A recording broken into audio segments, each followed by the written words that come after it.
दोस्तों, इस छोटी सी कहानी में आपको बहुत मज़ा आने वाला है, इसलिए कहानी में अंत तक बने रहिएगा।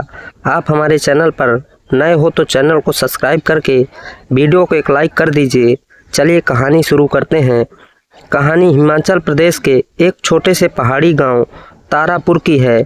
यह गांव अपनी सुंदरता, शांत वातावरण और रात में चमकते तारों के लिए मशहूर था। यहाँ की हर रात किसी सपने जैसी लगती थी। इसी गांव में रहती थी आरोही, एक साधारण लेकिन आत्मनिर्भर लड़की जो अपने पिता के साथ सेव के बागानों में काम करती थी। आरोही को तारों की दुनिया से गहरा लगाव था। वो अक्सर रात में पहाड़ी पर जाकर तारों को देखती और अपने सपने के बारे में सोचा करती। दूसरी ओर आर्यन एक शहर का लड़का जो एक बड़ी कंपनी में इंजीनियर था, अपनी ज़िंदगी की भाग दौड़ से परेशान होकर छुट्टियां बिताने तारापुर आया था। अयान का जीवन बहुत व्यस्त था और वो सुकून की तलाश में यहाँ आया था। एक शाम अयान तारापुर की खूबसूरती देखने के लिए पहाड़ी पर चढ़ा। वहाँ उसने आरोही को देखा जो अकेली बैठकर आसमान के तारों को निहार रही थी। अयान ने सोचा, ये लड़की इतनी रात में यहाँ क्या कर रही है। अयान ने पास जाकर पूछा, क्या तुम यहाँ अकेली हो, डर नहीं लगता। आरोही ने मुस्कुराते हुए कहा, डरने की क्या बात है, ये तारे मेरे दोस्त हैं।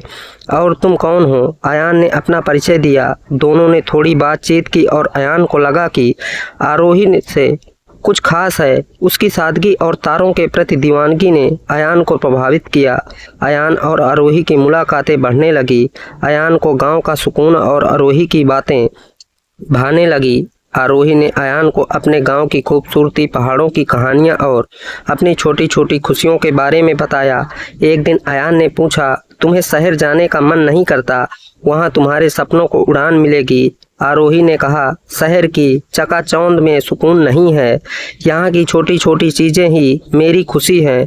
अयान ने महसूस किया कि आरोही की सोच उससे बहुत अलग है, लेकिन यही उसे आकर्षित कर रहा था। एक रात जब आसमान तारों से भरा हुआ था, अयान और आरोही पहाड़ी पर बैठे थे।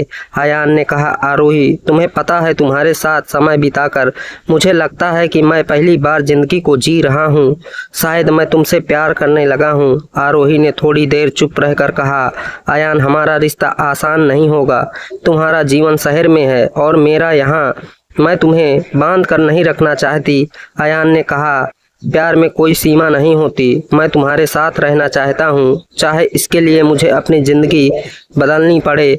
आरोही के पिता ने जब यह बात सुनी तो उन्होंने कहा, शहर के लड़के पर भरोसा करना आसान नहीं है। वो कुछ दिनों के लिए यहाँ आया है, लेकिन उसकी दुनिया अलग है। अयान ने आरोही के पिता से वादा किया कि वो अपनी सच्चाई साबित करेगा। उसने गांव में रहकर लोगों की मदद करनी शुरू की। उसने गांव के बच्चों को पढ़ाना शुरू किया और किसानों को नई तकनीकों के बारे में बताया। धीरे धीरे गांव वालों ने अयान को स्वीकार करना शुरू कर दिया। लेकिन अयान की छुट्टियां खत्म हो गई। उसे वापस शहर लौटना पड़ा। उसने आरोही से वादा किया, मैं वापस आऊंगा, तुम्हारे बिना मेरी जिंदगी अधूरी है। आरोही ने उसे विदा करते हुए कहा, अगर हमारा प्यार सच्चा है तो हम फिर मिलेंगे। अयान ने शहर लौटकर अपनी नौकरी छोड़ दी और एक नई शुरुआत करने का फैसला किया। उसने गांव में एक छोटा स्कूल खोलने की योजना बनाई और अपनी बचत से इसे शुरू किया। कुछ महीनों बाद वो वापस तारापुर आया। आरोही को देखकर खुशी हुई कि अयान ने अपने वादे को निभाया। गांव में एक स्कूल खोलकर उसने न केवल आरोही बल्कि पूरे गांव का दिल जीत लिया। अयान और आरोही ने शादी की और गांव में ही रहने का फैसला किया। उनका प्यार तारों की तरह चमकता रहा, जो अंधेरे में भी उम्मीद की किरण बनता है। सच्चा प्यार वो होता है जो हर बाधा को पार करके भी अपनी मंजिल तक पहुंचता है। दोस्तों, कैसी लगी कहानी? अच्छी लगी हो तो चैनल को सब्सक्राइब कर दीजिए और वीडियो को एक लाइक कर दीजिए। मिलते हैं ऐसे ही किसी नई कहानी में, तब तक के लिए नमस्कार।